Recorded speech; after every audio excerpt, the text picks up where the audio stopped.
All right. I'd like to call to order this meeting of the Public Works Committee for the City of Rapid City on Tuesday, October 30th at 12:30 p.m. First order of business is roll call and determination of quorum. Drew? Here. Bodrick? Here. Roberts? Here. Solomon? Here. Scott? Here. We have a quorum. Thank you. The next order is adoption of the agenda. Do I have a motion to adopt the agenda? To adopt. Moved by Solomon, second by Modrick. All in favor? Aye. Those opposed? And the agenda is adopted. Now it's time for general public comment, a time for members of the public to discuss or express concerns to the committee on any issue not limited to items on the agenda. Action will not be taken at the meeting on any issue not on the agenda except by placement on the agenda by unanimous vote of the council members present. And I have no general public comment slips. And I see no one that is ready to make comments, so now general public comment is closed. We go on to consent items 1 through 19. Public comment is open on items 1 through 19. I have no slips, and now it is closed. So now it is time for the committee to remove any consent items that they'd like for separate approval. Oh, Amanda Scott. Thank you, Madam Chair. I'd like to pull number 18, please. Seeing no other lights, I need a motion to accept the remainder of the agenda with the exception of item 18. Moved by Solomon, second by Modrick. All in favor? Aye. And the agenda is adopted. That takes us on to item 18. Approved lease agreement between the City of Rapid City and Black Hills Soccer Federation. We go to Amanda Scott. Thank you, Madam Chair. I'd like to make a motion to send this to council without recommendation and retain the floor. If I can get a second, please. Can she get a second? Second for discussion. Thank you. Second by Roberts. The only reason I'm sending this to council is that matter of fact, have had 3 phone calls today and had not had any phone calls on this until today. But I know in the past we have had people come before the city council when it comes to these parks that are actually owned by the city, but we lease out contracts to the sporting events. And I know I've asked our Parks and Rec Director, Jeff Bigler, to make sure that when the fields are not in use for the lease in which they are written, that they're still open to the public. And I know that I get a lot of questions up in Ward 4. I always have. Okay.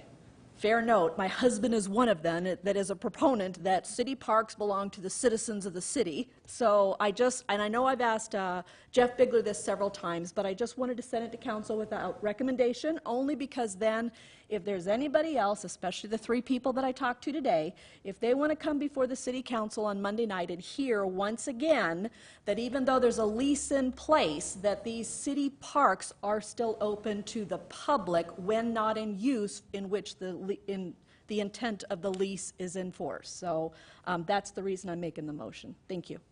Thank you. I have a question for Jeff Bigler, please.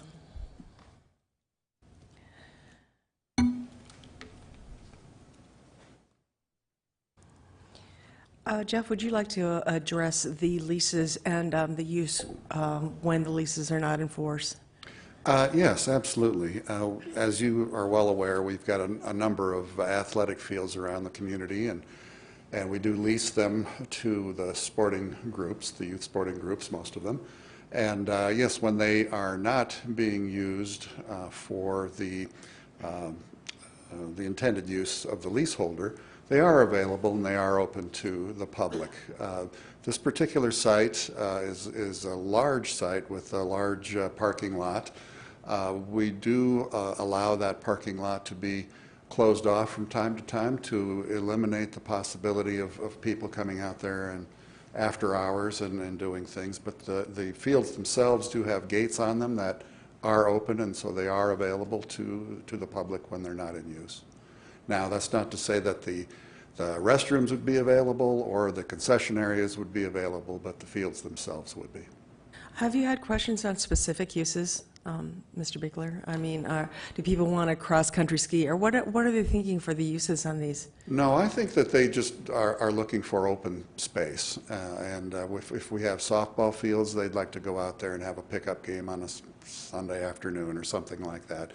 We haven't had any uses or use requests that fly in the face of the intended use of the fields. Okay, all right. Well, that's the end of my questions, and I don't see any other lights up here, so thank you. Okay. So the motion on the floor is to send this to council without recommendation. Lisa Modrick. Thank you, Madam Chair. I want to say that I appreciate that Amanda brought that forward for the public, because I know we've had some conversation before, and I'm going to ask Jeff a question if I could regarding that. Yeah. So when you said that the parking lot is closed from time to time, what determines that?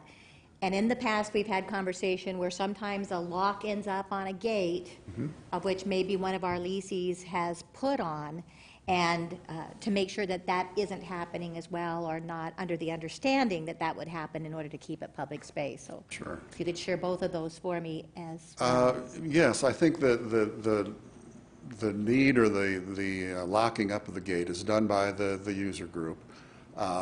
In this particular instance, by Black Hills Rapids Soccer Group. And that is to keep vehicles mostly from coming out there, and actually once you get into the parking lot, the fields themselves would be accessible by vehicle and could create quite a bit of damage. So there is parking available on the entrance ways to the fields, which folks could park there and access the fields that way. So we're not eliminating the use of this for the public, or we're not eliminating completely areas to park out there. And if I could ask another question. So we've got a 10-year lease on this one, so we're Correct. extending that lease, which is a good investment for the leasee as well. Is that what we're doing with all of our leases now? Are we extending them out that long? No, we are not. And in fact, a number of our facilities are encumbered with Land and Water Conservation Fund restrictions. I think I've spoken from time to time about this. And those areas which we've had lease agreements with user groups, we are kind of moving in favor of use agreements rather than lease agreements. The lease agreements on those sites kind of implied exclusive use, and we are trying to satisfy the National Park Service regulations, and for that, a user agreement is more palatable for them than in an implied exclusive use agreement.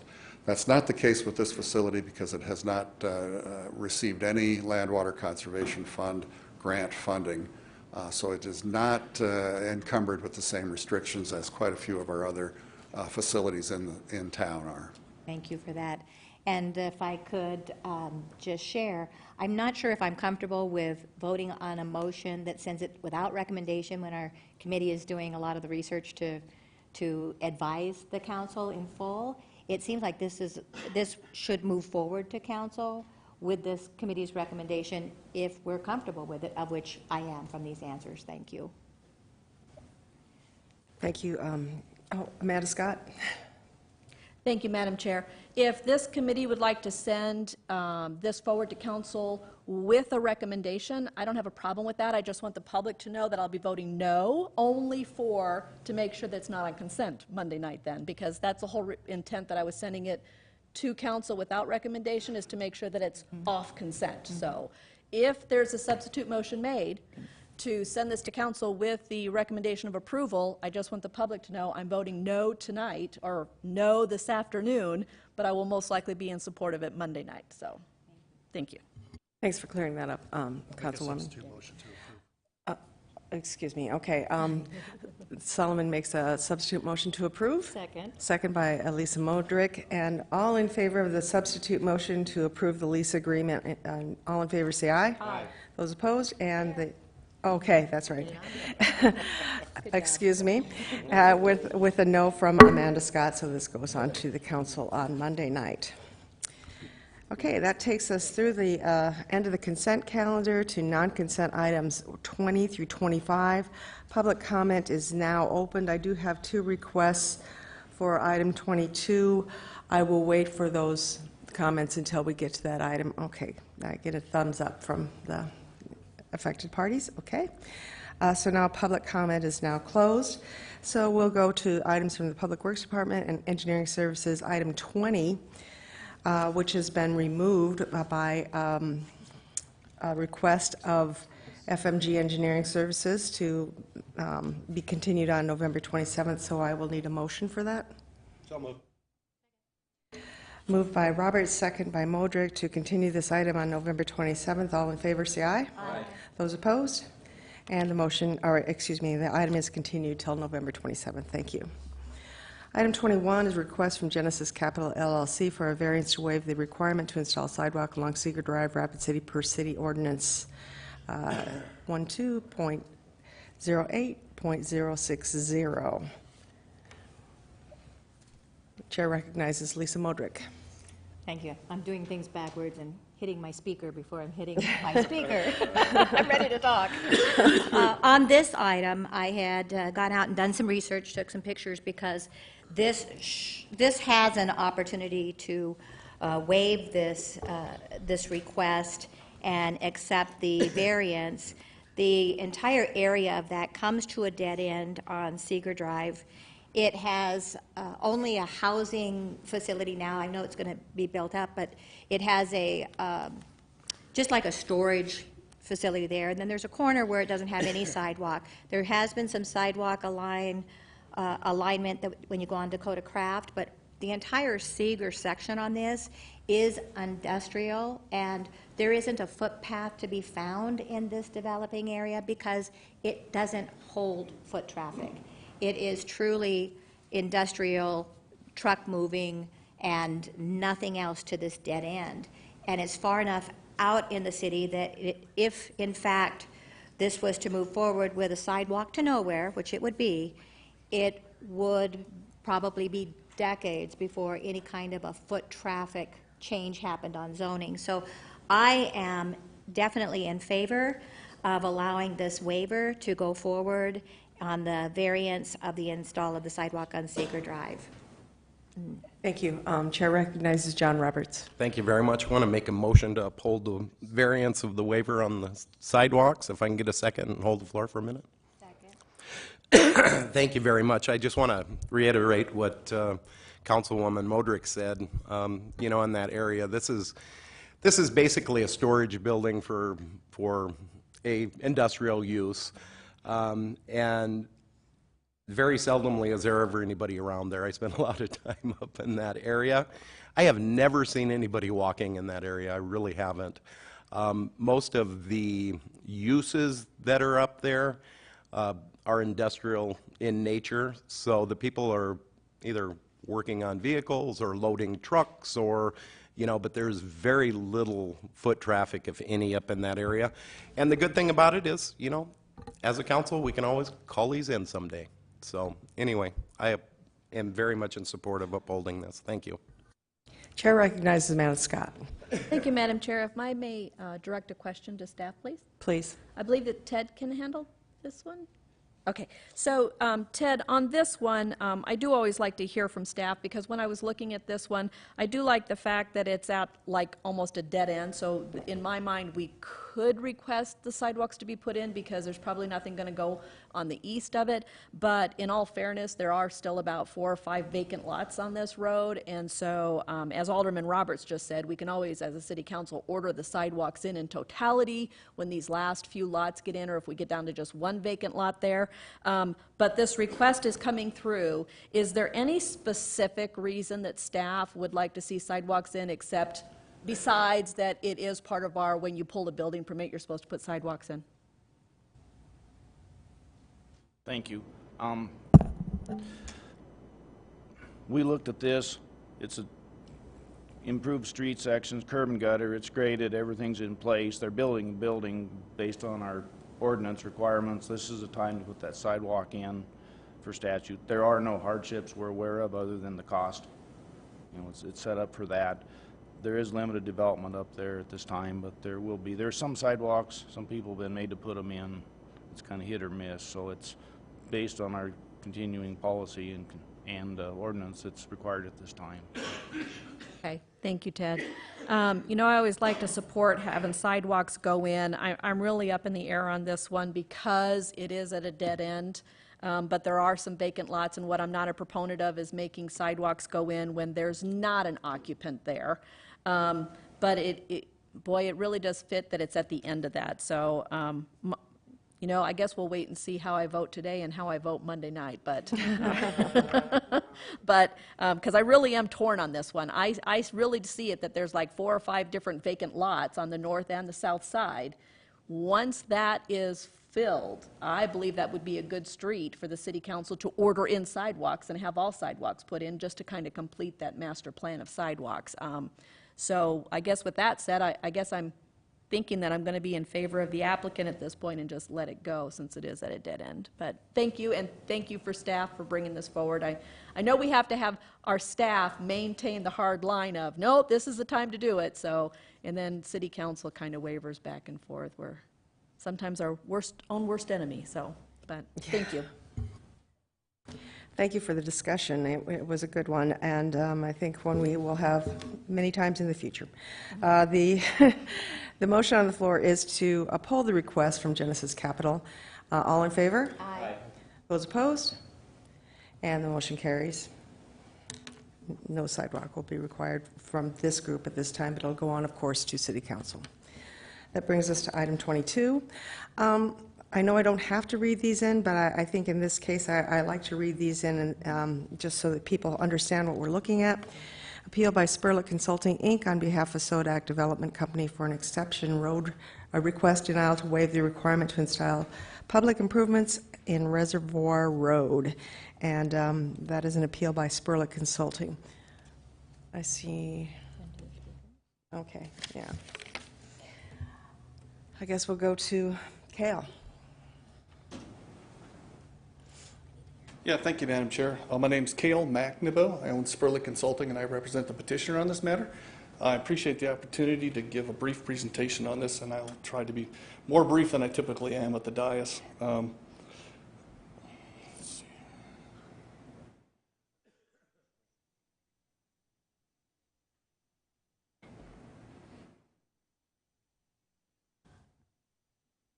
Well, if I can get it up and going. Here we are. So, a little background, or it went away.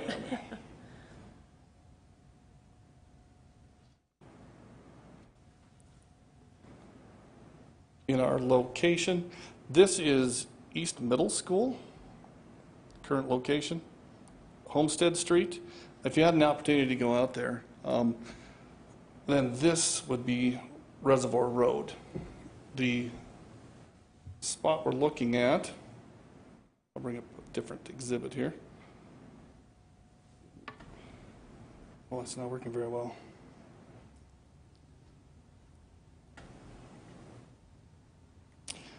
So what we're looking at is this piece of the subdivision. As of right now, Homestead Street stops right here. And we're looking at an extension of Homestead Street to this location and down to tie into existing reservoir. I really need to bring up that second exhibit. Can I get some help with that?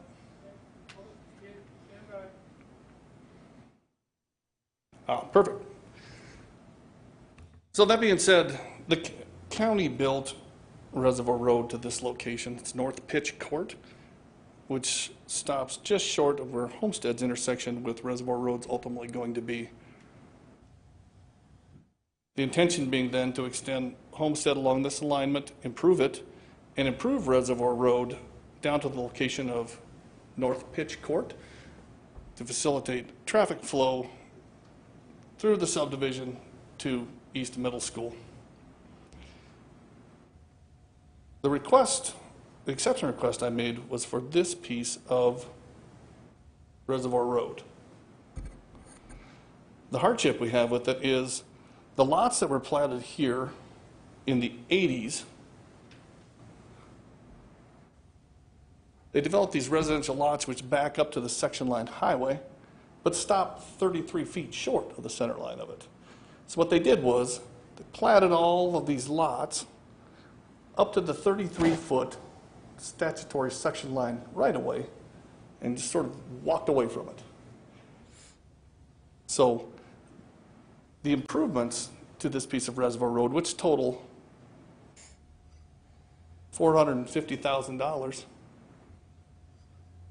would, if enforced, be required to be carried by the lots in Homestead subdivision. Where this gets problematic is if you plat a lot on this side, and I think I've talked in depth before about average street prices are running about $675 a foot. When you split them and you have a road down the middle, you can divide the cost of that road and share it equally between the two lots. So you have about $22,000 to $24,000 worth of road cost assigned to each lot. It's problematic where you have roads on both sides. All of a sudden, you've got the $24,000 from this road. You also have the $24,000 from this road. The cost of developing that lot is now $48,000. Additionally problematic is this is a section line highway right now. So there's 33 feet statutory gets dedicated from each, or this statutory is part of the section line highway. Since the additional 17 feet was not dedicated on this side, I should back up a second. An arterial street, which is what Reservoir Road is, requires 100 foot of right-of-way. So as part of our platting, we're proposing to give the 17 feet. We then also have the 33 feet, which is statutory. The 33 feet is statutory on their side, but we can't get this 17 because these lots are already platted and back right up to the edge of the right-of-way. Additionally problematic is the city's annexation line runs right down the middle of this section line highway. So we're in the city here, and we're in the county over here. So, as indicated, we have the intention of constructing this part of it. You know, the water, the sewer, the street infrastructure, try to make this connection into East Middle School down Homestead Street. So what I'd like to do is bring up the other exhibits, and I'll show a little bit of what's happening further north of us. Can I get the other exhibit, please? Oh, there we go.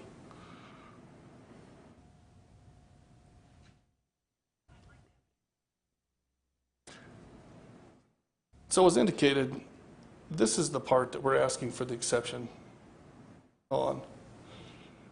The question becomes, where does Homestead Street go? You've got 1, 2, 3, 4, 5, 6 house sites. 6 house sites, and it ends right there. In reality, Homestead Street effectively ends at this location. But that is then effectively spending $500,000 to provide 1,400 feet of road to 6 house sites, in which half of it's in the county and, in our opinion, not needed. Right now, it's gravel surfaced road. It would continue to be to this location where we would create a fully urbanized section. The other thing I'd like you to bear in mind is this road that loops through here, these lots in this location, they can't access Reservoir Road. So you've eventually got a development which has to access out this way or this way, building a road which they can't, you know, they effectively wouldn't access because you wouldn't be any reason to turn north that doesn't go anywhere. unless you own one of those 6 house sites. And that's the basis of our request, to provide an exception not to construct that piece which is inaccessible for our property, and, in my opinion, not warranted or not needed at this time. Okay, please stand by for questions. We have Dane Bubensma on the same, I'm on 23, sorry. Oh. I wrote it down wrong. okay. All right. So any questions from the committee for, okay. Amanda Scott? Thank you, Madam Chair. May I direct a question to staff, please? Yes, yes. Thank you. Ted, everybody's pointing at you again, so.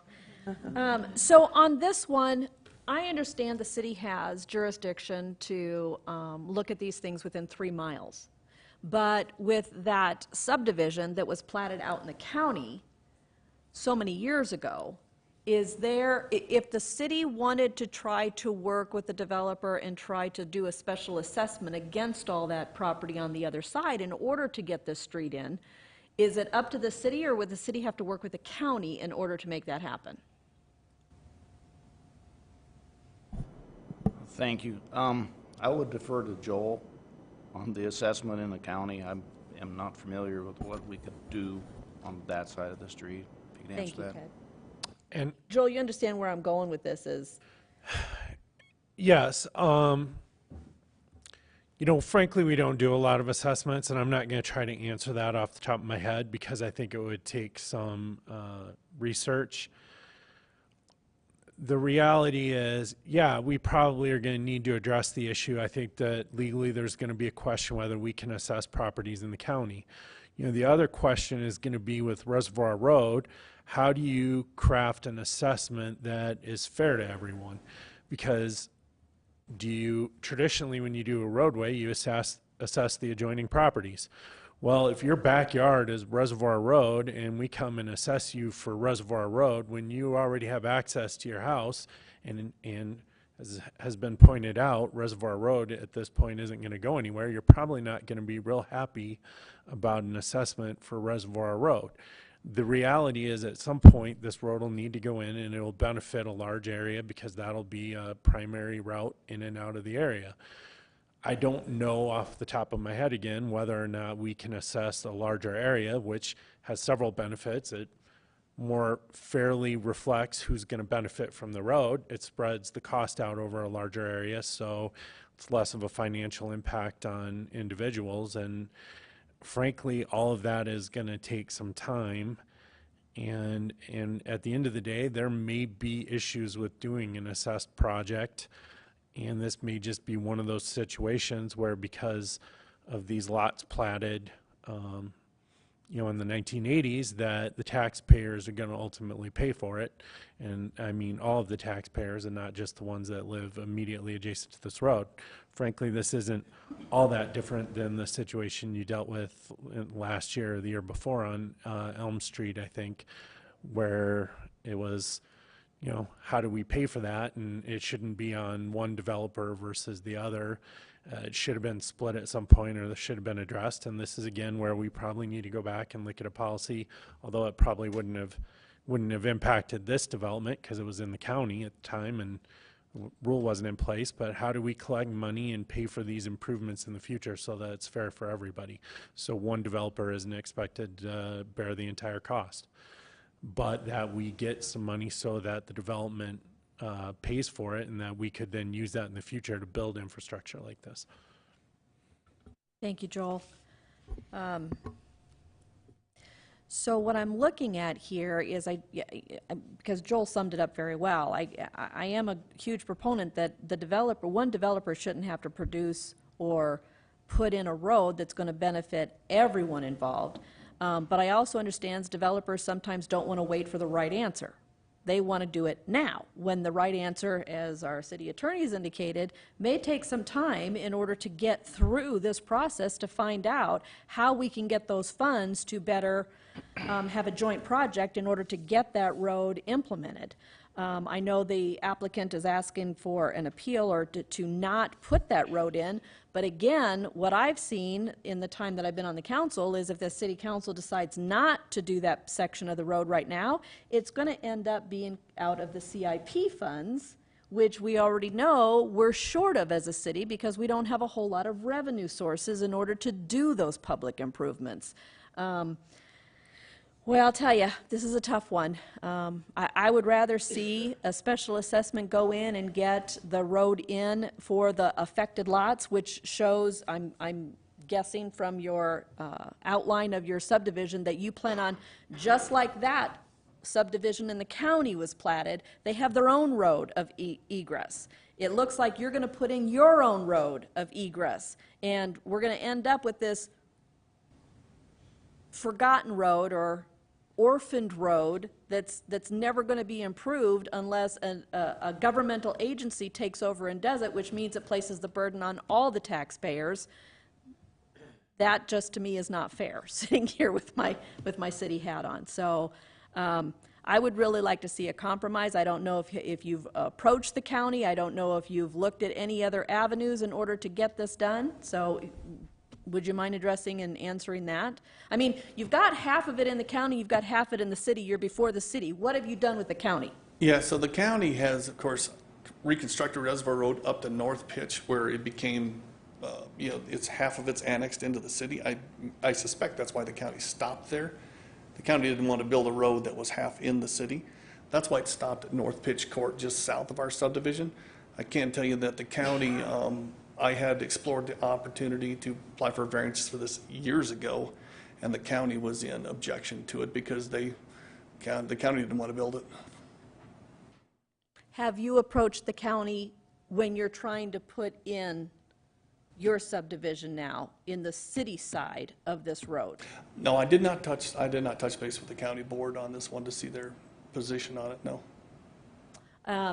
All I can tell you is that in putting my city hat on and trying to protect our taxpayers, it just seems to me we need to find a way to get the majority of the people that are going to benefit from this to pay for it. If not, then it looks like it would be the responsibility of the developer. So I would hope that we can kind of work together on that, and I would ask you to go back out to the county and see if there's any possibility or what the requirement would be for the city to try to do a special assessment. As you can tell, up here, our city staff is not familiar with trying to do a special assessment, especially when the city annexation quits in the middle of this road and the county takes over. So that's all I have to offer at this point, just seeing this, so thank you. I'll yield. Thank you. Chair recognizes Lisa Modrick. Thank you, Madam Chair. Cale, can I ask you something? So I want to ask you this. So you're down below where the dirt road is. It'd be great to have a crossover there. It's very mixy in there, and it's such a great developing area, the new projects. And so where we have Darien Street and Braylon Lane, which is a tee-off, is that projected to come straight into Reservoir Road at some point? Because it is just a T, it's not a cul-de-sac, which will add traffic onto Reservoir, Yeah, so, north side? so all of the development ultimately ends up back on, all those lots, the roads loop back and connect to Homestead Street. So the Homestead Reservoir is going to be the only arterial street connection you see. That's to limit the number of connections on an arterial street, and Reservoir Road's an arterial, so we try to limit the number of intersections you get. That's why all of the internal development will route back to Homestead Street and either traverse west on Homestead Street or come east to Reservoir Road. And that's why we're proposing to make that connection to Reservoir Road and improve it to city street standard. And it really, it needs it. It's going to add a lot of connectivity to the middle school, for sure. It really does. So on this project, is this something, and maybe I'll have to shift it this way, Madam Chair, maybe I should now. Okay, yeah. Ted, on this project, can't this be in a phased section? Because he showed where they need to do some pretty aggressive infrastructure to get that connectivity. And we've got it going beyond your current plating, I think, right? Beyond the reservoir itself No, on your map? would you like me to pull it up for you? Yeah, I was wishing it was still there. So, let me click to a different screen here. I apologize to the digital staff. I finally figured out how to move between slides. But what you see is these lots have essentially been platted in this location. Right. With the exception of the ones that back up to Reservoir Road, because we just couldn't plat them. So, if I'm answering your question correctly, we'll see this road punch through, this one punch through, and all the intermediate lots will take access here and here. And then it's going to go north, which will be Braylon Lane all the way around and then come back down. Yeah, this road Back loops, there. it loops across to here. And that's being built now, so it's in progress at the moment. That road's already built, ma'am. Right. Now, where you mentioned the homes, are they also going to be backyards to reservoir just like the county side is? Yeah, all of these lots that you see in this corridor, they all take access off the front. These are the driveways, all coming this direction. Because it's an arterial street, we don't have driveway access onto an arterial street. They all have to exit onto a local street to get routed to a major intersection. And even with the request to build all the way up to and after the actual reservoir itself, that is not in this plan, so it's going to dead end just like it does now, just below it. Yeah, regardless. And there's a dust issue. I think you know that. It's a pretty windy site, and with that being dusty, with all those homes going in, there's definitely a dust occurrence, and I know we've got issues with dust. So we should be also considering how we can manage the dust in that very viable, developing, affordable housing area. This is a tough one. We're really, as we get, divided when we've got a road that has the two entities in. And we want to be fair, and yet we need to get it done. Thank you. That's all I have for now. Chair recognizes John Roberts. Thank you very much, Madam Chair. Can I ask the city attorney a question? Yes. Joel, my question is on this. Does the city even have authority, since half of that road's in the county, to ask them to build the entire road? Well, I think we can ask. I mean, the question on building it, yeah, it's complicated. Well, I remember a few years ago, because this is pretty similar to Seeger Drive. At one time, half of Seeger was in the county and half of it was in the city, and we had to bring that road into the city before we could update it, is my recollection. Well, where it gets complicated is that the law gives us the ability to enforce our subdivision regulations outside of the city limits to make sure the roadways and things all are going to work with the city street specifications and the layouts when it gets into the city. A good example would be Big Sky. So we could require them to build roads to get plat approval. However, when that wasn't done or when they needed to be fixed Or maintained, snowplow, then our ability to expend the money to actually do that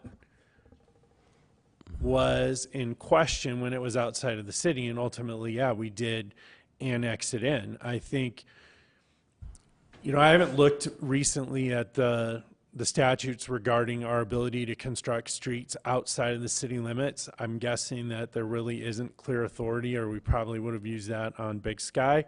There are some pieces of city infrastructure like drainage or water or things where we have very clear authority to build and pay for infrastructure outside of the city limits, and I don't think streets are one of those. Now, as part of our subdivision regulations, again, we can enforce our subdivision regulations. When we come to actually the practical side of if we have to construct the roadway or pay for constructing the roadway, there's a little disconnect between what we can do with our subdivision regulations and our ability to actually build the project separate from the subdivision regulations, or even in a situation like Big Sky where the subdivision regulations aren't followed. But I mean, really what we're doing here is, in order to get the plat approval, you need to either build the subdivision improvements or you need to provide surety to secure completion of those. And that we have the legal authority to do. However, on the backside, the actual construction of the roadway, then that may not be as clear. I don't think the county, other than maybe being concerned about who's going to maintain it, is going to object to somebody building the roadway out. Now although again, to go to the practical side of it, assuming that there's some understanding about who's going to maintain it, because the county is probably going to say, well, just because the road's built, we're not going to maintain it now, and so that's just going to be an issue if the road is built and it's half in the county and half in the city. So, Thank you, Joel. I appreciate that. You know, I would support the variance on this, and the reason that I would is because of the fact that the developer definitely isn't responsible for the half of the road in the county, and that part of the road that's been a subdivision since the 80s, and trying to find a way to make this fair when, you know, Joel brought up earlier Elm Avenue that we approved 2 years ago. So basically, this is very, very, very similar to that. So if we're going to give somebody a variance on that one and not give them a variance on this one, I think we're setting very bad precedents on that. So, you know, will the city have to come in eventually and absorb this cost? Absolutely. We all just got a email on the Vision Fund, you know, what was asked for. This is something that could be put in it. I've been advocating for years. Let's start doing some of these city projects with Vision Fund. You know, we have the ability to do that. So, you know, a $500,000 road sometime in the future, it's a lot of money, but it's not money that we can't absorb through the city. So anyway, thank you. Chair recognizes Jason Solomon. Thank you, Madam Chair. Can I direct a question to, we're going to start with Mr. Kugels over there. Okay. That's right. Dan? Dan? Well, I had a question about the water and sewer line. I saw an email exchange in here. So presently, any requirements with regards to the water and sewer and how that affects this whole area, and whether or not we would, what's underneath that road currently and what we would need to support the citizens out there? Or Ted? I'm sure. I just saw your name on the email, Dan. I'm sorry. Thank you. I'll try to answer that best I can. This is in Rapid Valley Sanitary District area. Rapid Valley, that round object up there at the north end is their reservoir. They do have water in portion Homestead, I believe. I don't have that map, and maybe Cale has a little better idea, but there is some water service there. I don't know that extending water through this piece of Reservoir Road would have a major effect on this development, although it would ideally be looped. I do not know, I don't believe there's sewer in that street either, and that's Rapid Valley as well. But we don't have direct access to Rapid Valley's maps, and I didn't think to go try to find our paper one. Okay, my big thing, I wanted to know what was currently, you know, underneath that road and what we were requesting if it was to be rebuilt. So we're really just talking about the surface. They would need to extend utilities to serve the area, and Rapid Valley has a master plan, but like I say, I'm sorry, I did not check on that for this discussion. Cale, you really gave us a quagmire here.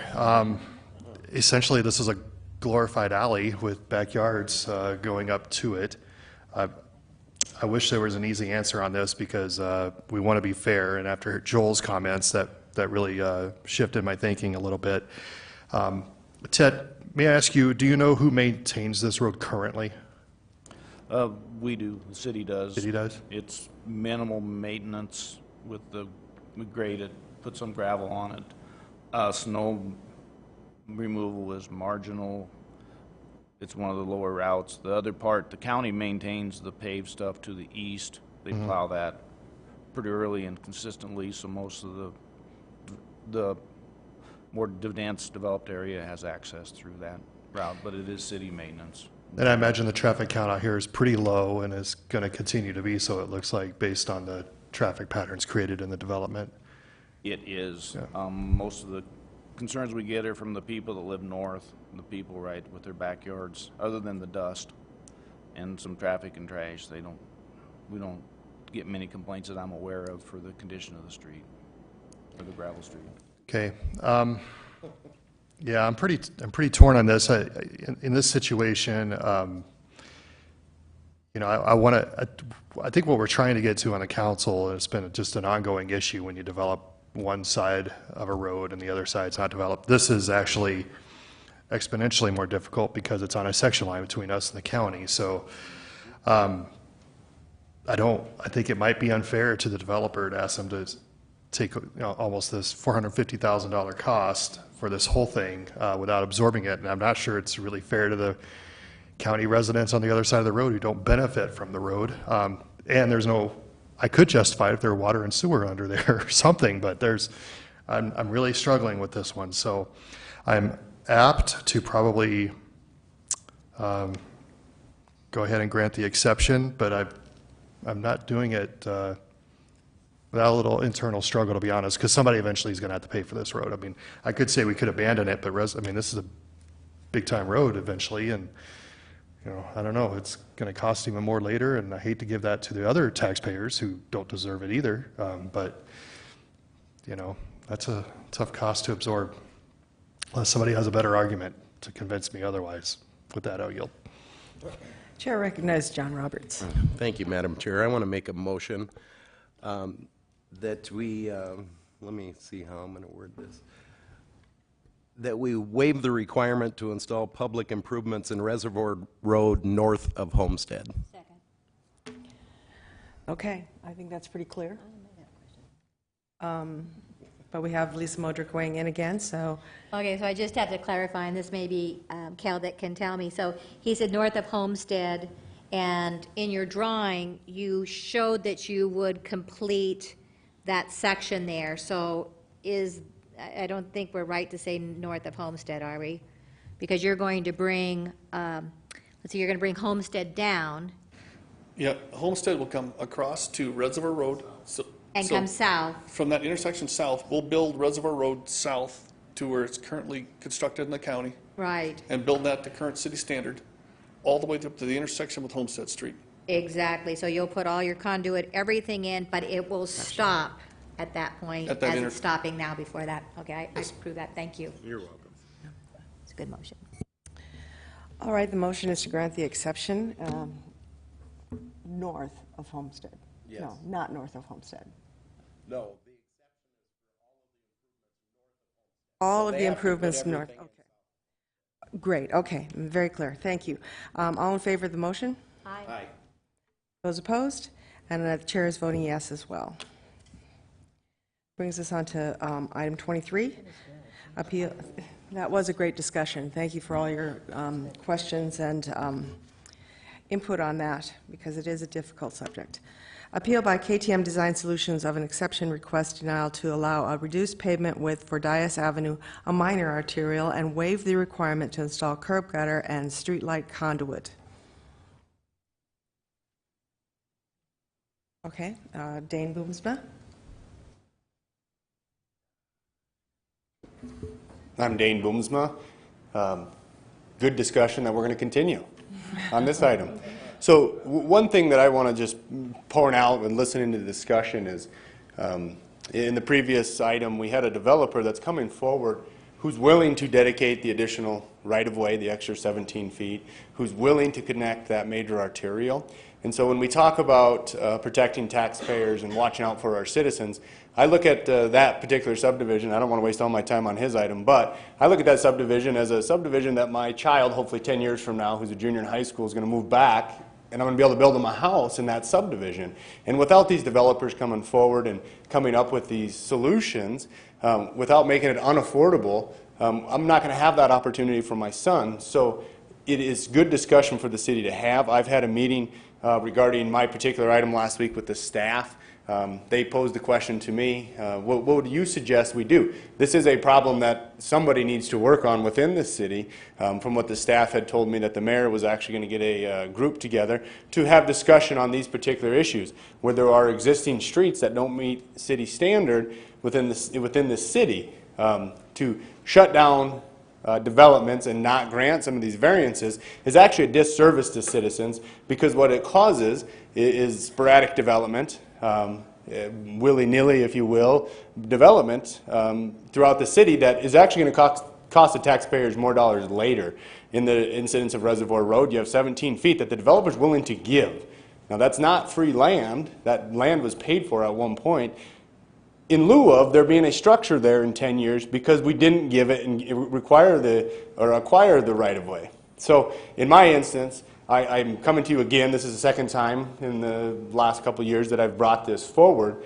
And I want to do the same thing. I want to develop a piece of property with smart development, not piecemeal development.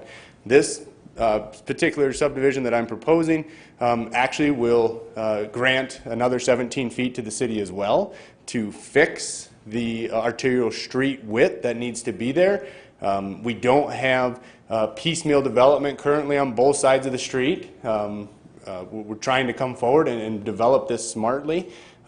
This is also something that is going to, which I think is going to have more discussion with the city staff. This is going to provide an opportunity for the revision to the master sewer plan, because currently the master sewer plan goes through a business, which obviously that doesn't work because of some piecemeal developing in the area. So I don't have a lot to say. We've hashed this out. The solution we have right now is not a perfect solution, but not doing anything and just saying no all the time is going to encourage that piecemeal development, which is a huge injustice to the citizens, because it's only going to cost more later because, again, I have a piece of property that I have to make functional in some way, and I have not had to go down those avenues, and I got encouraged to come back in front of the council on this particular subdivision, and I'm here and asking for the exceptions. Chair recognizes John Roberts. Thank you, Madam Chair, and I'm going to speak on this for a minute, and we'll probably come back in with a motion. But, you know, this is one of those issues that we seem to have where, you know, not only is the improvement going to improve the value of the property across the road from him if he's forced into doing this, but also it's going to put a piece of road in that will have a narrow section, then a wider section, then a narrow section. And if you get even further into this, we've got other properties to the north of there that were within the last couple of years they were granted these variances. So, you know, this is an interesting project, and I think the thing that we really need to look at is the fact that if he can get this up and going, he has already got people that have committed to coming into this subdivision, so we're going to be adding tax revenue to the city of Rapid City, which will help eventually pay for these roads. You know, and I was a big proponent years ago when Mayor Quaker brought forward the fixing of Seeger Drive. I did not like that idea. I did not like that project. I thought the city of Rapid City should have came in and we should have fixed Dias Avenue and we should have fixed Elkvale, because that's where all the growth is out there. We put in $1 million, you know, millions and millions of dollars worth of road improvements, sewer improvements, water improvements in front of properties that were already existing, trailer courts, junkyards, you know, instead of putting all these improvements in front of this vacant, raw land that we could have brought more industrial and business use into. So, in my opinion, that was poor planning. I think that, you know, we are going to, and maybe, you know, this is going to be another thing eventually that the city is going to have to pick up with CIP to fix this road, to fix Elkvale Road, you know, but one of the things that we have to look at is getting those businesses and getting those rooftops in when we can, because that's our lifeblood.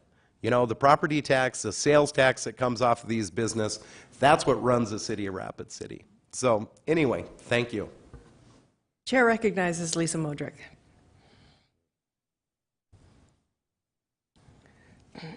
I'd like to make a motion to accept the appeal as requested to waive the requirements. And if I could get a second, I'd like to retain. Thank you. And I feel good about this appeal in driving, and it's just exactly what Mr. Boomsma said.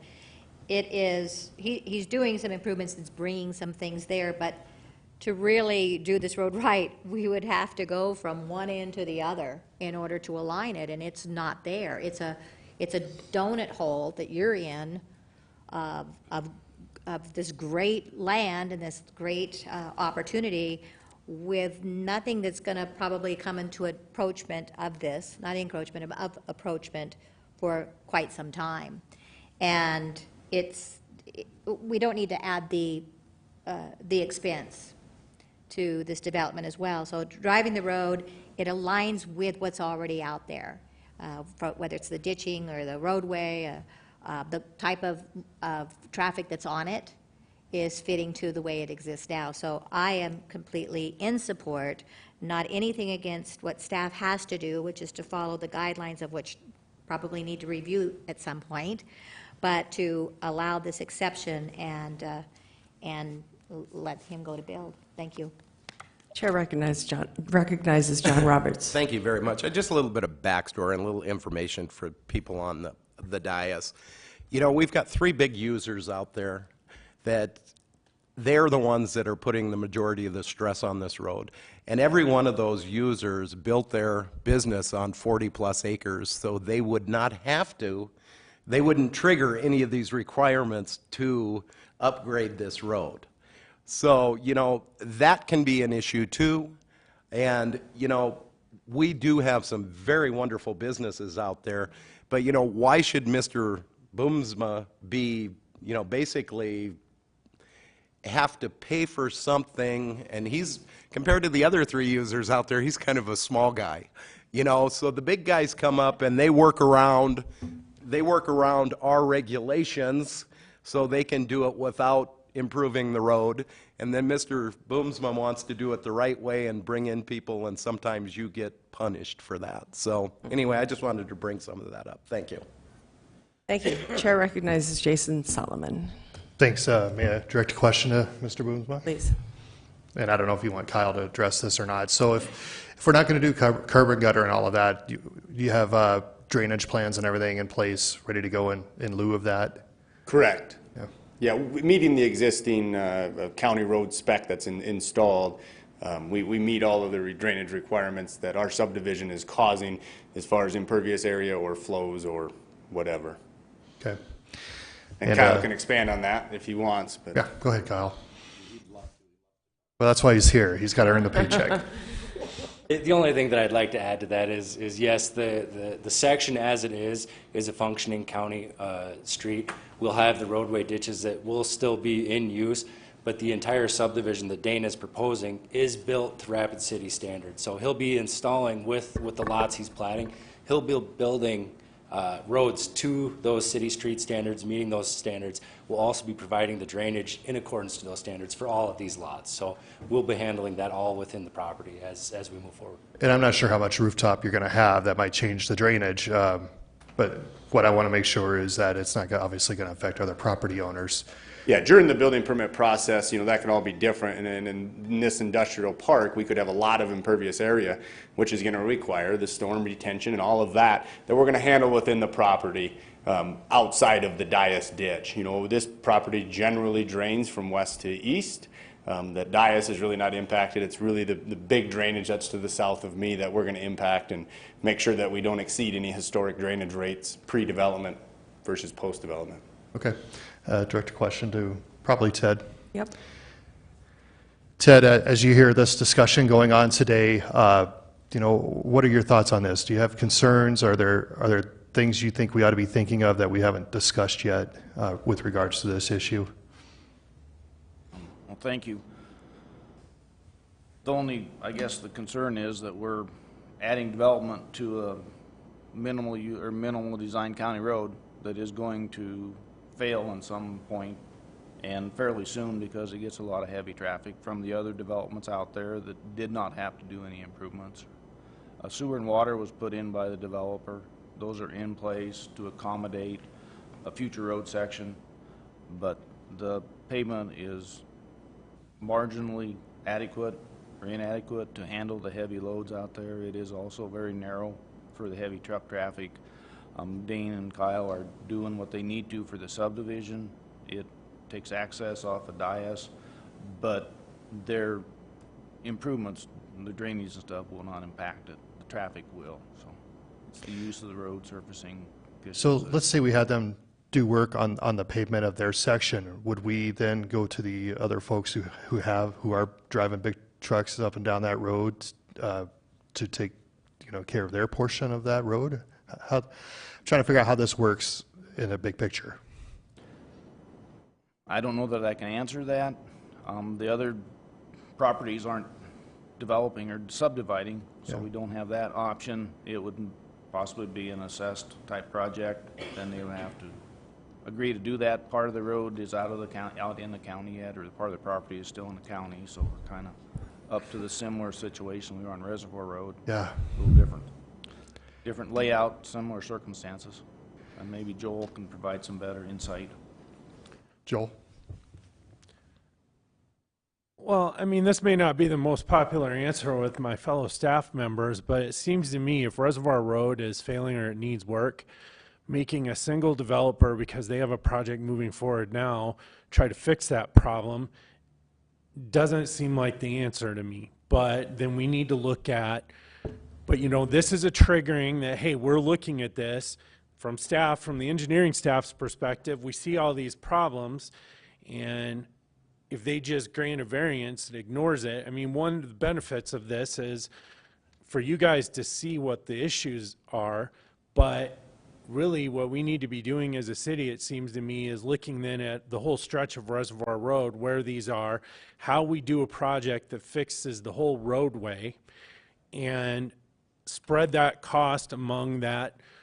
Some of it's going to probably be borne by the city, but figure out a way to try to do the project to at least through an assessed project or whatever, spread some of that cost out in a manner that's viewed more fairly by the property owners, although they aren't probably going to like the idea of it. And the unique thing about roadway improvements is they can object to the project if enough of the landowners, but there's nothing we can do about that. I think it's going to be more difficult and it's going to take more work, and it may not be perfect, but it seems to me that maybe at the staff level we need to look for an alternative way to get this roadway in the condition that everyone thinks it needs to be in, and come up with a plan to present to you how to do that, rather than try to keep going through a variance with the developers and try to put all the cost off on a single developer just because they happen to be doing a project. And that's, you hit the nail on the head. Thank you, Joel. It's a shared investment issue. And if I thought this was a situation where Mr. Boomsma was just trying to get out of doing the improvements, I'd say, sorry, tough luck. You're going to have to do it. But because of this situation, just like these other situations that we've had, and it's, again, this has been a theme, and I don't know why, it just seems like the last year it's really been pressing in on us to come about this issue. And it is, John, Mr. Roberts just said off the side here, it's a growing pain, and you're absolutely right. This is a growing pain. This is a good problem to have. For starters, we're developing. Anybody who says that Rapid City is not developing, we're developing. So this is a good problem to have. We like that, and Mr. Roberts is also right in terms of what pays the bills. I'm all for that. So that's the kind of stuff where we go risk reward on a lot of this. That's what we're weighing. We're weighing what's the risk reward. However, our staff is doing a prudent job, and they're correct. It sounds to me like this road's not going to handle it much longer, and I don't know if that might hurt your property value. So you have probably a vested interest in making sure that this entire section gets looked at amongst the property owners and yourself and the city and any other entities that may be involved. So because of a lack of an alternative that is, I believe, is fair, I'm also going to grant this. I'm not real thrilled to do it, to be honest with you again. I'm not just rubber stamping yeses, but we have the same issue over and over again. We need to be strategic, I think, in terms of how we address these issues. And we've started some good discussions, and the mayor is supposed to put a group together to kind of, with development community builders, city, perhaps a couple of council members, to really push this forward to figure out what these solutions are. I hope, and we'll encourage him to do that. But for now, these are still coming forward, and so we have to deal with these as they come. So I'll grant it. I suspect there'll be a lot more conversation about this at the city council meeting on Monday night, and you might be ready for that. So I'll yield. Thank you. Thank you. I would like to just weigh in on this discussion a little bit, and that is that, as you look to the future of development in these areas, natural drainage is an option. These ditches that you're looking at, it's something that is old and new again. So we're looking at that as actually something that is a sustainable type of idea. For curb gutter and streetlight conduit, a question for Ted. Do those always have to be rolled together? I mean, I always see them together, but can we just say one thing? To me, I think the streetlight conduit is the most important thing, but curb and gutter, in this case, maybe not. So, do they have to come together, or can they be pulled apart? Thank you. That's somewhat of a philosophical question. Well, maybe it's something you might want to look at, because, we're going to be having a lot of these discussions. Curb and gutter is part of the drainage, part of the street safety, part of the development. It has some effect, or it is affected by the type of development, the use of the road, the use around it. So that's more of a design feature based on the uses. Streetlight conduit is actually a pretty minor expense, and it can be put in at any time, but if you wait, the reason we put it in with the development is so we don't end up having to cross all the driveways. We can put it in when the street's open. I mean, it's a minimal investment now, or it's a pay me later thing, because if it's, it's a few cents a foot or $1 a foot to put it in now, when it's all developed, it's $20 a foot. So, and the street lights aren't required, just the conduit is. Street lights come basically when the uses are defined and the need is there. So we're looking at two substantially different uses items, cost factors, but they're one's based on the uses, the needs. The other one is more of a convenience for future use, and it's basically cheaper now than it ever will be. Okay, well, that's something you might want to consider, Dane. Yeah, go ahead. Yeah, and I would have no problem considering that. Just a couple points of clarification. If we put we're talking about streetlight conduit in Dias Avenue, particular is what our exception is asking for. And if we put it in now, without a street design, more than likely that street conduit is going to get ripped out later. It's not going to be in the right spot. It's not going to be at the right depth. So it's a little more than $1 a foot, because we would have to bore it, because we're not going to open trench for a street light conduit through Dias. So it's going to be more than $1 a foot. Again, substantial cost is not going to be a factor in this. It's just the reality that it's going to act, or the chance it's going to work later is highly unlikely. So that's just one of those things that I think practicality says when that whole Dias project gets done, that's going to be such a small line item on your bid tab that it's going to get done at that time. Okay. All right, thanks for the clarification on that. And so the motion is to uphold the appeal or to grant the appeal by KTM Design Solutions for an exception request. All in favor? Aye. Those opposed? And the motion carries. Going to item 24, acknowledge information regarding a petition from the West Dakota Water Development District to the South Dakota Water Management Board requesting a declaratory ruling concerning the City of Rapid City's septic system ordinance and the City of Rapid City's petition in opposition. Now, I'd like to remind you all we have to do is acknowledge this, and so we go to Jason Solomon. Thank you, Madam Chair. First of all, I move to acknowledge. If I can get a second, retain the floor.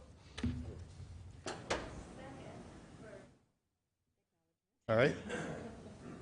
We're acknowledging this. Let me just say that I am in support of protecting Rapid City's water supply. I very much support our city and its city staff in terms of protecting the water supply. From what I've read in our agenda here, we're well within our rights to protect our public water supply, and that is what we need to do. So while we are acknowledging that the receipt of this, I want to say that I acknowledge it, but I support protecting the water. I have concerns about the water supply coming from Rapid Creek. There's a great article South Dakota News Watch has about the water supplies all across South Dakota in terms of the quality of water. And we need to be good neighbors to one another, and that means folks upstream from us taking care of the water as much as possible. And we as Rapid City have a responsibility to protect that water supply for folks downstream from us. That's called being a good neighbor. That's what we are in South Dakota, good neighbors. That means taking care of the water supply that we all share. And so we have these regulations in place for a reason, and that is to protect the public interest and the public water supply. Listen, I am all for property rights. One of my favorite quotes that I use and that kind of guides all of my decision making, and I forget who said it, but I believe everybody has the right to swing their fist, but thy right ends where your nose begins, where someone else's nose begins. So in this case, you have the right, you have property rights. But when it negatively impacts your neighbor, that's where we have issues, and that's where we step in to protect the interest of all, especially in terms of the public health and in terms of water. So I just wanted to kind of put on record and state publicly, I support protecting our water supply. We'll acknowledge this, and this is an opportunity for us to say what we think on this issue, and I certainly have some serious concerns about some of these things, but I am all for protecting Rapid City's water supply 100%. Thank you. Seeing no other lights, the motion on the floor is to acknowledge. All in favor? Aye. Those opposed? And we have acknowledged the information. That brings us on to item 25, the TIF policy overview presentation. Ken? All right. Okay. Got it. Oh. Mr. Young, I will be at tomorrow's Legal and Finance meeting. I have to step out for this particular session, but you're providing this tomorrow as well, I believe. Thank you. I have to step out too. Sorry. This will be on, of course, on our feed for everybody that wants to see it, so you can stream this later, and I would suggest that everyone does that.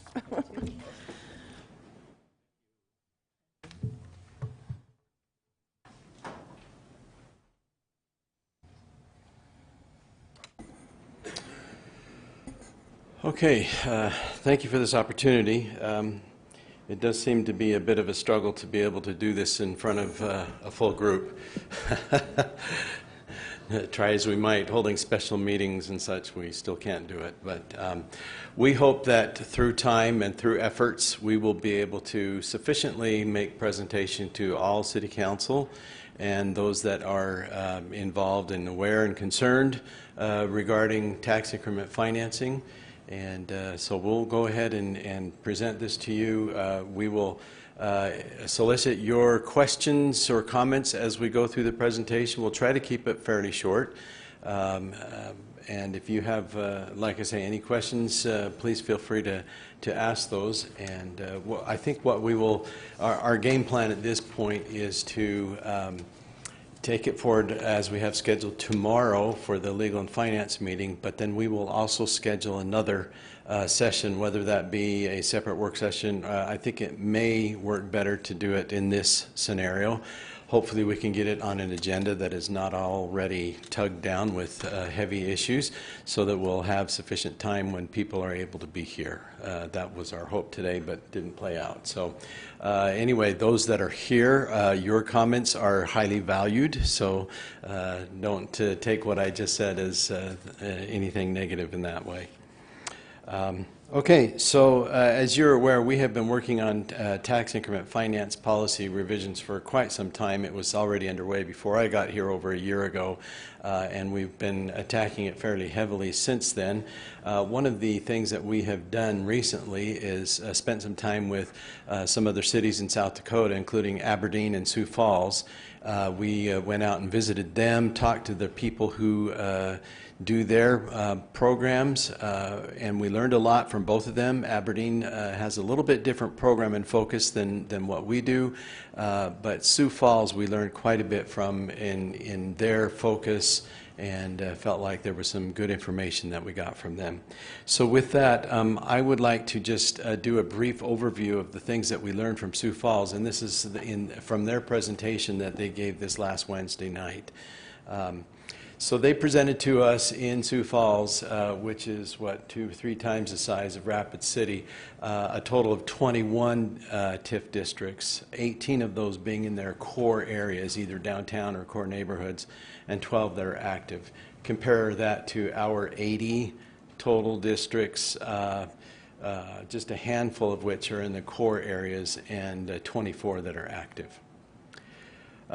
They emphasized a focus on improving their downtown and core neighborhoods as being used for TIF, tax increment financing. And their guidelines have the following emphasis. That they're set up to encourage redevelopment of blighted and deteriorated areas, to stimulate economic development with long-term vitality, to stimulate private investment in areas that would otherwise remain undeveloped or underdeveloped, to offset extraordinary development costs, and to be dedicated to the reimbursement of eligible costs considered to be necessary. That word necessary, the but for and such, is a strong component that we have learned from them and others, and something that we're trying to focus on. Also from their presentation, they showed us that their projects must show a financial gap necessitating TIF, passing the but-for test, that but for tax increment financing, this project would not be able to go forward. That seems to be the threshold. Third-party review of project costs is commonly used for their TIF applications, and this is something that we're proposing to do as well. Agreement based on the financial gap that has been identified in the but-for test, listing and capping the amount of eligible expenses, that even though certain expenses might fall under a category of what could be eligible, it may not be an eligible expense that is considered necessary for TIF financing. So there's a difference made there. And certification is based on actual costs as listed in the agreement. So these are some very important points that they brought out in their presentation. We do have their slide presentation. Did we upload that already? Okay, so it is uploaded on our city's website under the department TIF or tax increment financing page of the Community Development Department. So if you would like to review in more detail, they do have some examples of their districts and some more detail on the information that we just presented here. So these are questions that we asked ourselves from the beginning and that we continued to refine as we went through the process. Why are policy revisions needed?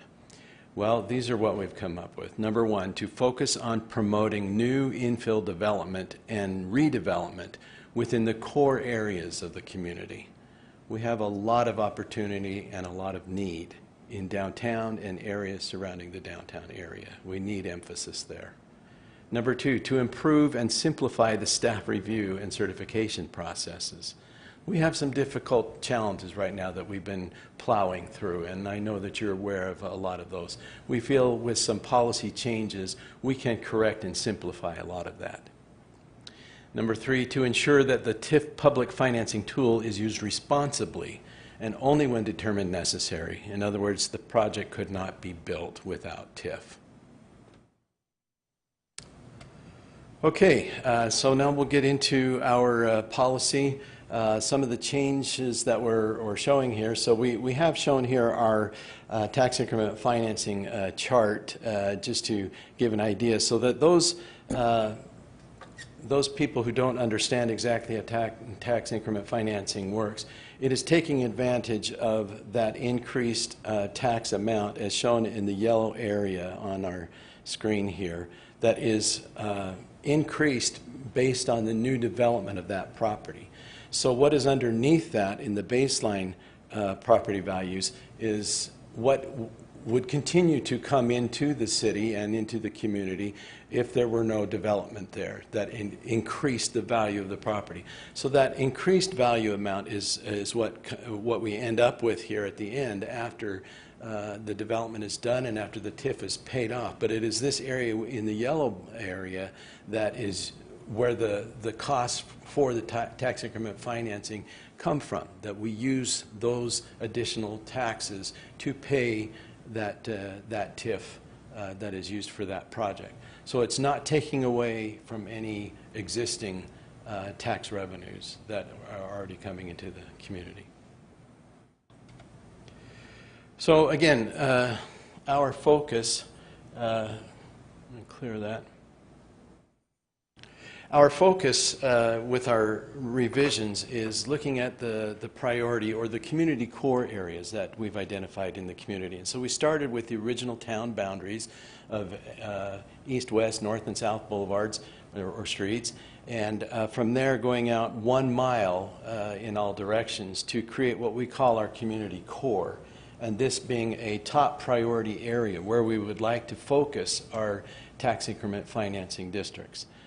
Going beyond that would be a second priority area, another mile. So if you'll look at the roadways that are included in that area, you get well beyond the freeway or the interstate on the north end here. You've got North Street coming in through this area. It goes well into the Deadwood area on the northwest side.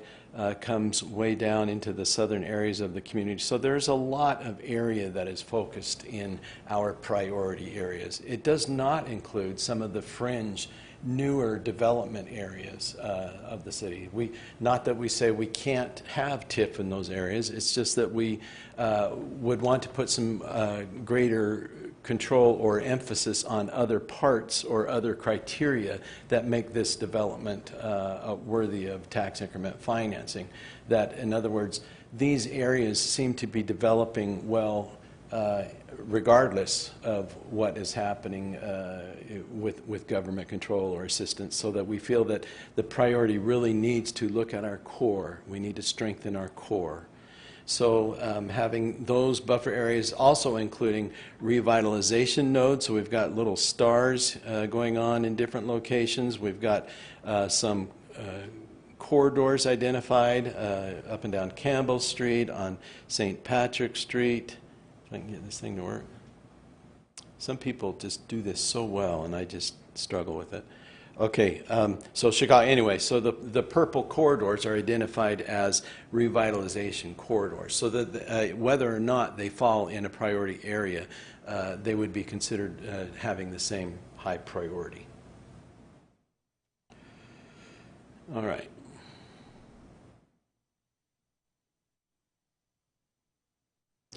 Okay, another priority would be a priority use, which would be that use which is including both blighted properties and the development of affordable housing.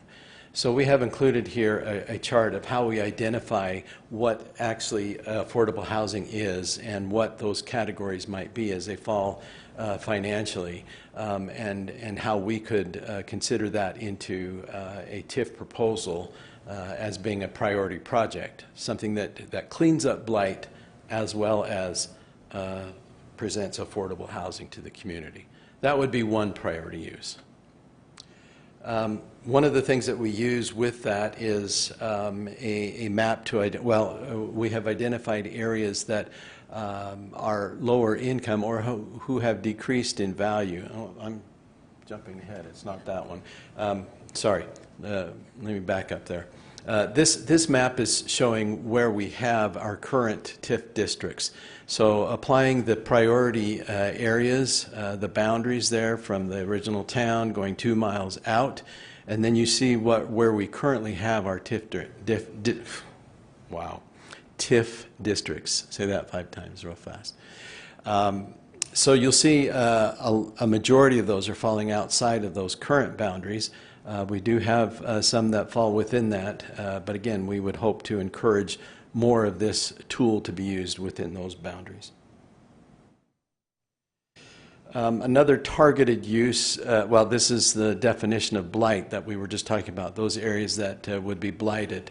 So we define that as being residential areas with at least 20% 8-year taxable valuation decrease, and non-residential areas with stagnant growth determined by less than 30% increase in 8-year taxable valuations. So that's a lot of verbiage there, but basically we're talking about areas within the community that are decreasing in value and need some additional redevelopment or some type of support. And so we identified those properties that currently exist within our proposed priority area. And you'll see that there's a significant amount of properties that have actually decreased in value that could qualify for meeting this priority use of having property that has decreased in value. Another targeted use area is having both blight and economic development as components of the project. So economic development can mean a lot of different things, but we do have a definition that we have used source material from the Rapid City Economic Development Foundation to help us identify what would be a good definition for economic development, and that would include generating new jobs or creating significant other economic development impact in the community. So we're identifying particular industries that have been identified by our Economic Development Foundation, including healthcare, life sciences, research, financial and insurance, professional businesses, services, including engineering and IT, metals manufacturing, energy, small-scale food, and beverage manufacturing. These are targeted areas that we are working at as a community to try to attract to the community. So we would like to use that as a key guiding point for how we would utilize TIF.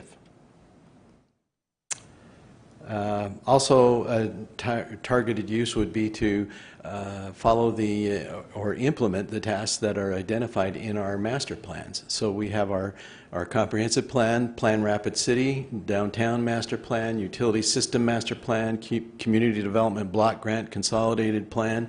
These all have particular goals that should guide us in our development and economic development pursuits, and for which TIF could strongly benefit. So that is also identified as a targeted use or priority use. As we move into how we would envision managing the project or the process of these applications for projects for TIF finance, we looked at our current process of having a whole committee that has to have public meetings and such to even review the TIF application. This is not a common procedure that is used by other cities, and we would recommend that we go back to how it has been done here previously, which is to have a staff-focused review to get all of the information in negotiation with the developer before it comes forward to a public meeting. We want to try to eliminate any outside or undue influences from the community to be involved in the review of the application before it actually comes forward for official review by Planning Commission and City Council. So we propose to recreate the TIF review team to involve staff, finance, community development, public works, and the economic development partnership. This team then would share that information, present it to the school district and the county. And the applicants would meet with the team to discuss the proposal prior to submittal. We propose to do this to a greater length than what is happening currently, that we have much time to sit down with the applicant and help them determine what is the best way to make their application, to understand what the eligible costs would be, and the entire process, so that it becomes much simpler process as we go through the entire project management. They understand up front, and then the approval process is much smoother as well, because we've worked out a lot of the kinks and ironed it out in advance prior to their application even being made. Then the project plan would be prepared with their help. The staff would prepare that and work with the applicants on agreements on what are the actual project costs and timing and such. And then the city would manage the public improvement projects, including design, construction, and construction management, which is something we haven't done a lot of recently, but we would like to take control over that project design, which will make the certification process a whole lot easier down the road. I'm going to turn some time over to Patsy, who is our TIF I want to say queen, I shouldn't say that, but expert. And so these are the guiding principles that a lot of them are in our current policy, but we fleshed them out just a little bit more, and we've added some to help smooth out the process and clarify some of the procedures. So I'll let her explain what we have here. So a lot of times when a TIF application is submitted, there's a perception that, once it's submitted, there's a guarantee that it's going to be approved. We want to make sure that that's clearly on the table. There is no guarantee of approval. And we want to make sure that, there's really a necessity for the TIF, not just, it's a good project. We want to make sure that, we get new development coming in. But really, from a taxpayer's perspective, we want to make sure that we're utilizing those funds in the best way possible, that they're not just granted, whenever they're submitted. So that's one thing we want to make clear. We're encouraging a 10-year payoff instead of the maximum 20 years so that, we can utilize those increments much more, much sooner, once the TIF is dissolved. We have included the affordable housing development tool, and Ken referenced, that chart that talked about the affordable housing and then also the workforce housing. Recently, the state has added legislation to identify affordable housing TIFs, and there's some criteria based on the first-time buyer purchase price as well as the income level restrictions. And within our policy, we wanted to make sure that we were still hitting those targets for affordable housing where, a lot of the folks in our community make less than the average median income. So we've specifically included the 80% of AMI, which is average median income, and then the lower two versions, because the state's income level is based on 115% of AMI. So we wanted to make sure that with the affordable housing, we're still targeting the lower income folks in our community. Most of our employees are based on service industry incomes, and those are always a little lower. So we have two categories of affordable housing. One is the affordable housing for the lower income, and then there's the workforce housing, which meets the state definition. And then also, we want to make sure that the uses of TIFs are for excessive development costs, just not total development costs. Generally, we've always used private funding. Very seldom do we use city funds for any of the project plan costs unless there's a special project.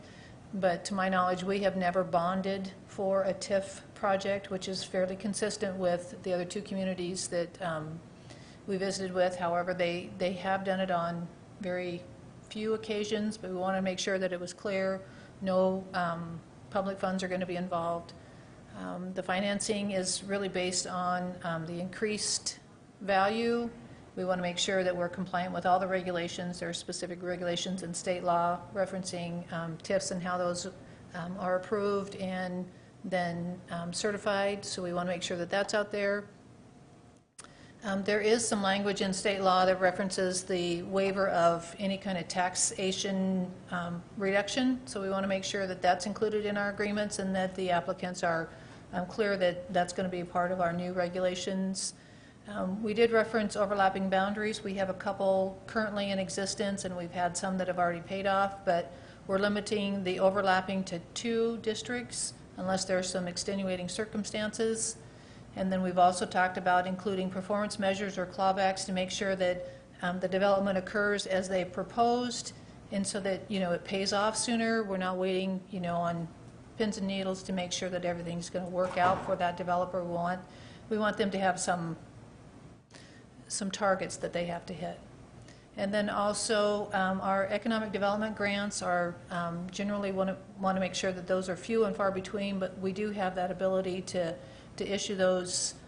That's a project plan cost that's allowable by state law, but we want to make sure that that's really, whatever the proposal is, it meets the intent of our economic development grant description or definition. And then we've also cut back on some of the project costs that are allowable by state law. Currently, our existing policy doesn't allow any legal fees. It doesn't allow any organizational costs. And those costs are still excluded from our existing policy proposal, because we want to make sure that, you know, we're only getting the public infrastructure or a couple other costs, not, you know, the organizational costs. That really needs to be a cost for the developer to move forward with that project. And then a couple more. We've also identified the eligible costs that are specifically tied to public infrastructure. And then our administrative fee right now is $20,000. We've also adjusted that to be 0.5% of the total TIF costs, whichever is greater. We found that with the larger projects, currently there's a lot of staff time involved to review, to continually follow those projects. So we want to make sure that, you know, it's not the rest of the taxpayers paying for this. There is some cost from the developer. And then, you know, as the project goes through the review process, we want to make sure that the developer understands that the costs that are going to be forwarded for approval are really those that are necessary, not, you know, it's the extraordinary costs that are going to be picked up by the taxpayers, not, you know, the development costs.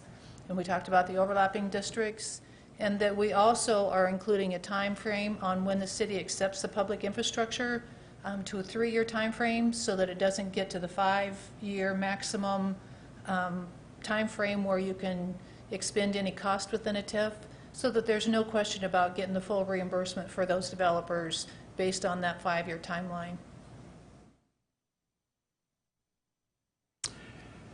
Okay, I know we're throwing a lot at you. Feel free to jump in and ask questions again. So now we're on to the evaluation of the application. So we have set forth some base requirements and then some criteria upon which the project can be rated. And with that, they can gain certain points to gain approval. So I'll explain that process a little bit more as we go. But the base requirements are saying all projects need to meet this, no matter what. And so we have to have a determination of necessity, some evidence showing that this project would not happen without tax increment financing, financial feasibility and fiscal impact. So we mentioned earlier that we are wanting to institute a third-party review on all of the financial data that is submitted with the project application. There are some financial consultants that are well-versed in TIF policy and such, and so we feel like we could tap into some of those to help us in the review of the finances of the project. Then also cost projections need to be included, a market analysis, and the legal review. So they will need to include these items with their application. The actual review, financial review, would be done by a third party, but it would be all of the information necessary for that review to occur that would be part of the application. So again, these are base requirements. Then we're looking at the project criteria. So we have a list of 18 currently criteria that we've identified that should assist in the review of the project application as to whether it is necessary, as to whether it is meeting our community goals identified in our plans, is it meeting the priorities as identified in the policy itself. So this is what so a minimum of 10 out of 18 needs to be achieved in order for it to be considered approvable. And if they meet 12, let's see, a score of 12 is required in order to qualify our TIF timeframe exceeding 10 years. So again, we're trying to encourage that 10-year payoff.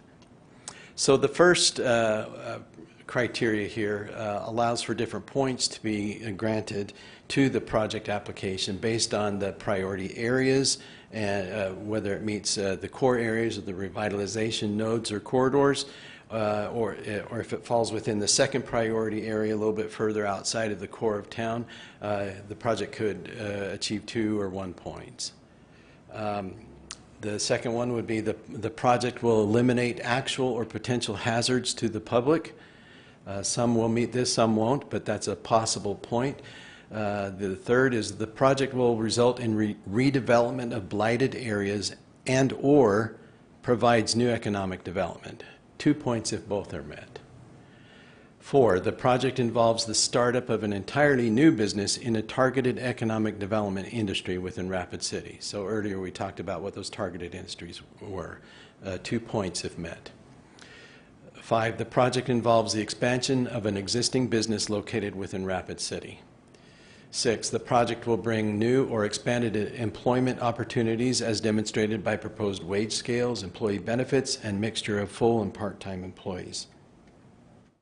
7, the project will generate at least one full-time job for each $75,000 in principal value of the tax increment financing, or would create a significant number of new jobs that meet or exceed the targeted minimum wage rate used by Rapid City Economic Development Partnership.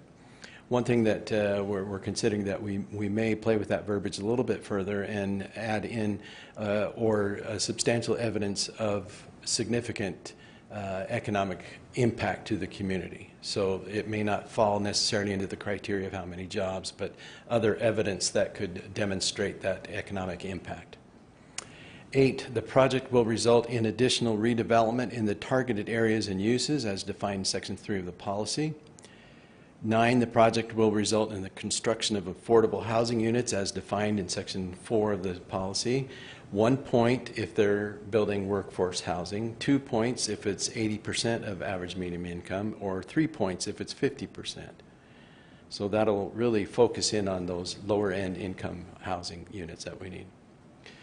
10, the project will result in the construction, before I move on, I should say that there's 1, 2, or 3 points on those different categories, but they could include different types of housing in their project that would qualify for the various points. So they could achieve up to 6 points in that one criteria. The project will result in the construction of public improvements as identified in the current capital improvements plan. 11, the developer agrees to waive any discretionary formula for reduced taxation, if applicable, for the life of the district. 12, the project includes regional infrastructure improvements located in or near the TID that are determined beneficial to the community. 13, participation rate, the ratio of the amount of developer-provided capital used in a project relative to the entire investment in a project. So a lot of times we've seen that to be a fairly low number. We want to have a high number of participation rates. So if they achieve 85% up to 89, 1 point will be granted. If they achieve a 90% participation rate, in other words, the city is only covering 10% of the project cost through TIF, then they'll get 2 points. 14, all tax increment financing proceeds are to be used for the construction of public improvements. Most projects could qualify for that. 15, the project involves the rehabilitation of a building listed on or eligible for listing on the National Register of Historic Places. 16, the building or site identified for redevelopment itself displays conditions of blight as defined in Rapid City TIF policy. The project site has displayed a recent pattern of declining real property assessments as measured by the Pennington County Director of Equalization. And the final one we have listed is the project costs are limited to those specific costs associated with a site that exceed the typical or average construction costs. In other words, excessive fill, relocation costs, additional foundation requirements associated with unusual soil conditions, extension of sewer water mains, on-site or off-site vehicular circulation improvements, etc. So what we've done is we've gone back and looked at some of our current TIF projects in how they might stack up against our current criteria list. And we found that there are several that would qualify for the approval recommendation that would come out of this evaluation. There are some that would not. And I think that's simply because we are putting new focus on the TIF policy here in certain areas that some of those projects would not fall under. We have a process chart here. I don't know if we need to get into that. If you have any questions, we'll be happy to review that, but that will help us through the entire project review and certification. And then we have some examples. I'm going to let Patsy take this over. So this is just an application, a real quick housing application, so that we can kind of compare some numbers here. And so there were 3 different kinds of lots, and then there were some expenditures for the local street network. There is some landscaping included in this proposal. The particular location is trying to address some industrial uses right next to a housing use. So, you know, we want some kind of buffer to help, you know, actually sell those lots. So that was included. With this application, based on the proposal for TIF funds, staff identified some necessary off-site sidewalk connections so that we can get that connectivity from the existing development to one of our major road connections. And then, of course, there's professional fees. There's a street section that they're relocating, and then some drainage improvements, and then also some grading improvements. So if we're just looking at just a real quick way to look at the numbers that are involved, column 1 is the cost, the total revenue that they would generate, the expenses that were identified, and then the interest costs, some closing fees, of course the land costs, so that they get reimbursed for their land. And then, you know, with the 20-year investment, there's also an unpaid balance if that was applicable. And then we just did a real quick calculation on about what they'd make if everything happened the first year. Now we know that generally with a long-term project there's some amortization schedules and some depreciation schedules that need to be included so that it's extended beyond just the 1-year timeline. But for our purposes, we just do this 1 year to give you some idea kind of what's out there. So then the second column is what the developer is going to have to pay for without a TIF. Now this is important because we took out the cost of the sidewalk, because if there is no TIF involved, there would be no off-site sidewalk improvements. So with that, you know, the first column is going to cost them, actually it's about 194% decrease. The second column is about 177% decrease between difference in what they're going to generate as revenue and then what their expenses are. So then what the developer has proposed is column number 3, and that's 100% of the costs identified for the landscaping, the off-site sidewalk, the relocated street section, the drainage, and the grading costs. With that, they're going to make about, their profit percentage just for the 1 year is about 14.5%. So then, because there are some regional costs and local development drainage costs, staff proposed that the portion of the local drainage from the development itself be excluded from any potential TIF costs. So then we identified that $79,000, $85,000, $86,000 actually be a developer cost. And these, all of these numbers here are just what it would cost the developer. It has nothing to do with any projections for the TIF or anything. We just wanted to look at what they could make, you know, if everything were a 1-year timeline instead of, you know, generally your depreciation is 20, 30 years. But, you know, we just wanted a 1-year timeline. So with, even with the regional drainage cost, they're still going to make about 3.5%. So, you know, one of the questions that may occur is, well, how come we can't get more in that column here? You know, why is it that much lower? How come, you know, all kinds of questions can surface, but we just wanted to give you an idea kind of how this progresses with what the actual costs are, what the developer would have to pay, what they propose, and then generally a compromise on what it could look like in the future if we had the ability to negotiate with the developer to get a better project for the taxpayer. But generally that's really kind of what we have put together for you today. Any questions?